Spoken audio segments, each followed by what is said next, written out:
Selamat pagi, saudara sekalian dimanapun berada di saat ini. Salam jumpa kembali dalam renungan pagi untuk hari ini, hari Selasa, tanggal 21 Desember tahun 2021. Mari kita berdoa sebelum firman Tuhan disampaikan.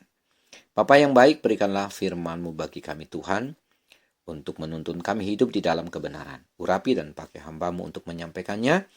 Biarlah Tuhan Yesus Kristus saja ditinggikan dalam kehidupan kami. Dalam nama Yesus kami berdoa. Amin. Baik, saudara-saudara, mari kita lanjutkan lagi pembahasan kita mengenai seputar Natal yang terdapat dalam Injil Matius pasal 1 ayat 18-25. Kemarin kita telah membahas ayat 23. Nah, hari ini pun kita masih membahas ayat tersebut karena masih belum tuntas dibahas. Mari saya bacakan Matius 1 ayat 23. Sesungguhnya anak darah itu akan mengandung dan melahirkan seorang anak laki-laki, dan mereka akan menamakan dia Immanuel, yang berarti Allah menyertai kita. Perhatikan kalimat yang menulis anak itu akan diberi nama Immanuel. Dan arti dari Immanuel adalah Allah menyertai kita.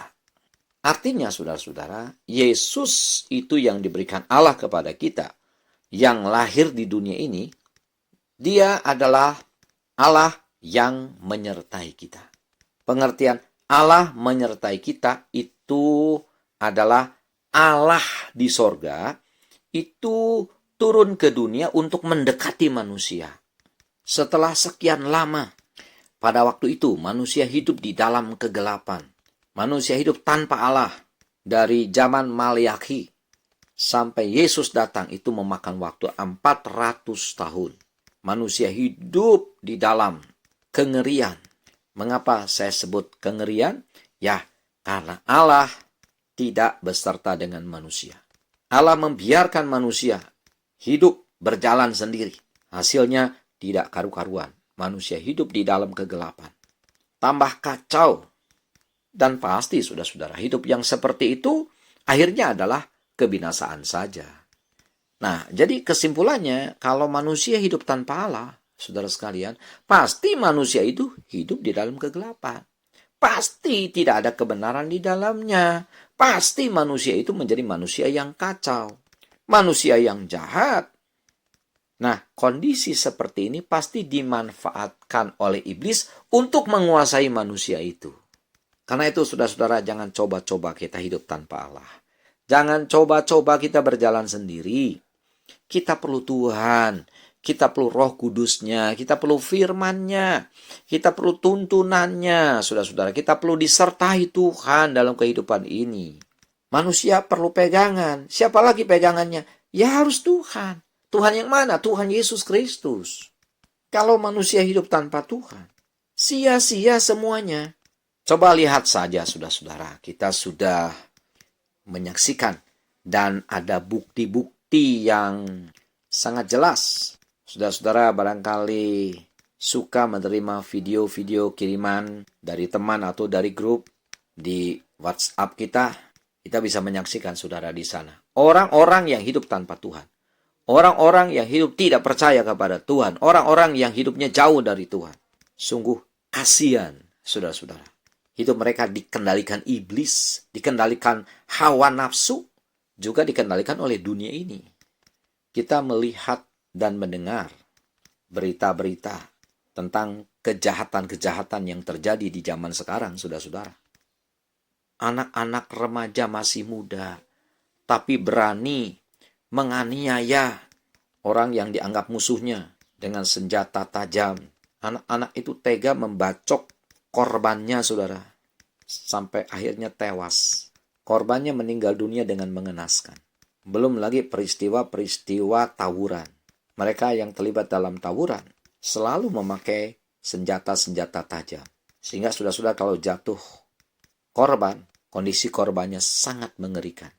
Selain itu, saudara-saudara, saya pernah menerima video dari seorang rekan yang menampilkan korban penjamretan Bukan hanya barangnya yang diambil, tapi tangannya ditebas, saudara, sampai tangannya terlepas dari badannya.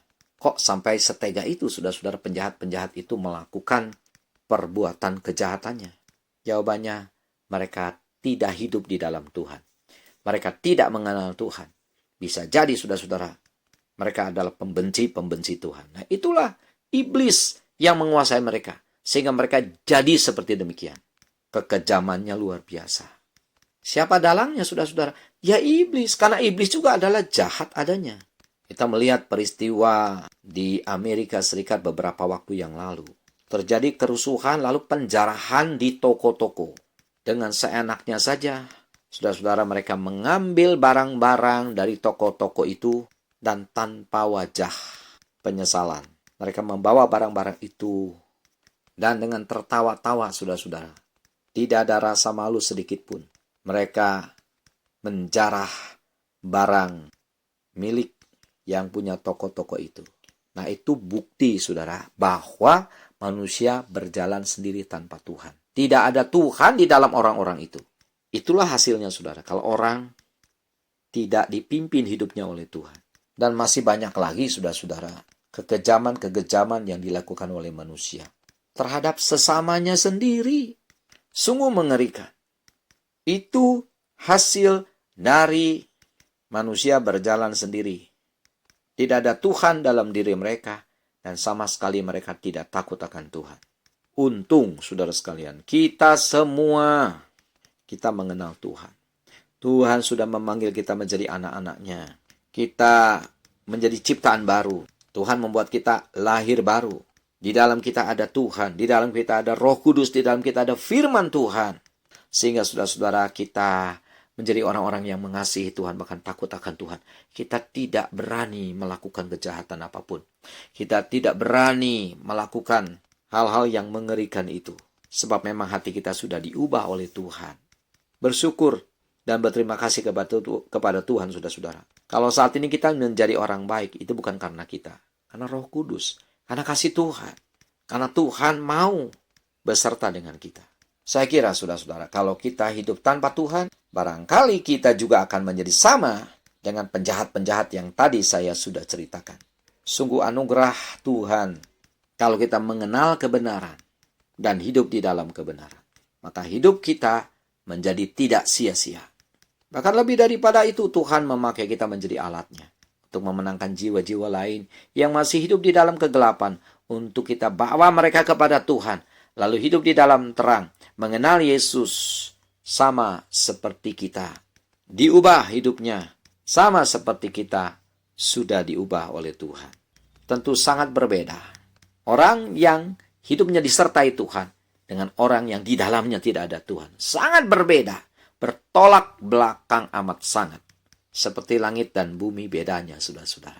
Nah, itu sebabnya Tuhan tidak sampai hati melihat manusia terus-menerus hidup di dalam kegelapan. Allah tidak sampai hati melihat manusia hidup tanpa Allah. Itu sebabnya Allah turun ke dalam dunia ini, saudara-saudara. Mendekati manusia. Allah hadir di bumi ini dan lahir di kandang Betlehem. Ia menjadi manusia yang bernama Yesus. Apa tujuannya? Tujuannya untuk membawa manusia bisa berjumpa dengan Allah dan hidup bersama-sama Allah sehingga manusia diselamatkan. Jadi saudara-saudara, kalau Allah tidak turun dalam dunia ini, maka celaka semua manusia yang ada di dunia ini, saudara sekalian. Dipastikan binasa.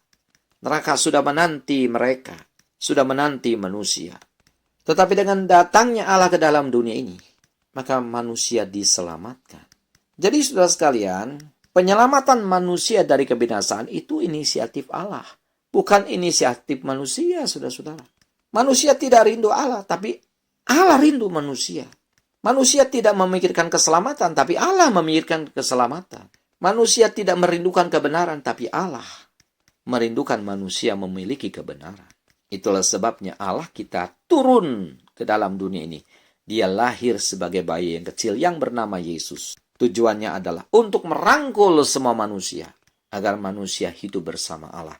Tidak hidup di dalam kegelapan. Dengan cara demikian, manusia mengenal kebenaran, mengenal Allah, berjalan bersama Allah, dan hidupnya tidak di dalam kegelapan lagi, hidupnya tidak sia-sia lagi.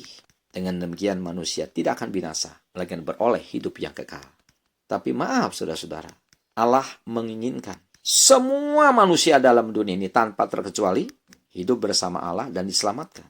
Tapi masih banyak manusia yang menolak Allah, menolak Yesus. Mereka tidak mau hidup berjalan bersama Allah. Mereka masih mau berjalan menurut kemampuannya sendiri. Mereka rupanya senang hidup di dalam kegelapan. Nah, kepada manusia-manusia itu, mereka pasti akan binasa. Tapi sebaliknya, bagi orang yang mau terima Tuhan, bagi manusia yang membuka hati bagi Tuhan, bagi manusia yang menghargai anugerah Tuhan, dia mau berjalan bersama Allah, mau berjalan di dalam kebenaran, mau berjalan di dalam kekudusan manusia, itu yang tentunya diselamatkan. Jadi kesimpulannya, keselamatan itu Tuhan berikan kepada semua manusia, tapi tidak semua manusia diselamatkan. Bukan salah Tuhan, bukan salah Allah, tapi salah manusia itu sendiri karena manusia menolak anugerah Tuhan, yaitu Yesus. Sehingga tetap mereka binasa selama-lamanya dalam neraka. Bersyukur kepada Tuhan, saudara-saudara, saudara dan saya boleh membuka hati bagi Tuhan. Kita percaya kepada Yesus, dan kita mau dihidupi oleh Yesus. Kita mau berjalan bersama Yesus. Yesus bersama dengan kita. Setiap hari kita berjalan bersamanya. Hidup ini terasa indah dan semakin indah. Siapa yang membuat hidup kita jadi indah? Cuma Yesus. Hanya Yesus, tidak yang lain. Dan ujungnya, kita pasti bertemu Tuhan di dalam kekekalan di surga. Jadi inilah makna Natal, saudara-saudara. Yaitu Allah mau datang ke dalam dunia ini untuk menyertai manusia yang percaya kepadanya. Dan dari sekian banyak manusia yang berbahagia, karena ada Yesus di dalamnya, maka saudara dan saya adalah salah satunya. Puji Tuhan, segala hormat, segala kemuliaan hanya bagi nama Bapa di sorga. Bapa di dalam nama Tuhan Yesus Kristus. Mari kita berdoa. Terima kasih Tuhan untuk firman-Mu yang sudah datang bagi kami saat ini. Engkau telah menyelamatkan kami. Dan Engkau mau terus bersama kami ya Tuhan, untuk selama-lamanya. Inilah hidup kami serahkan bagi-Mu. Terpujilah Tuhan, dalam nama Yesus kami berdoa. Amin.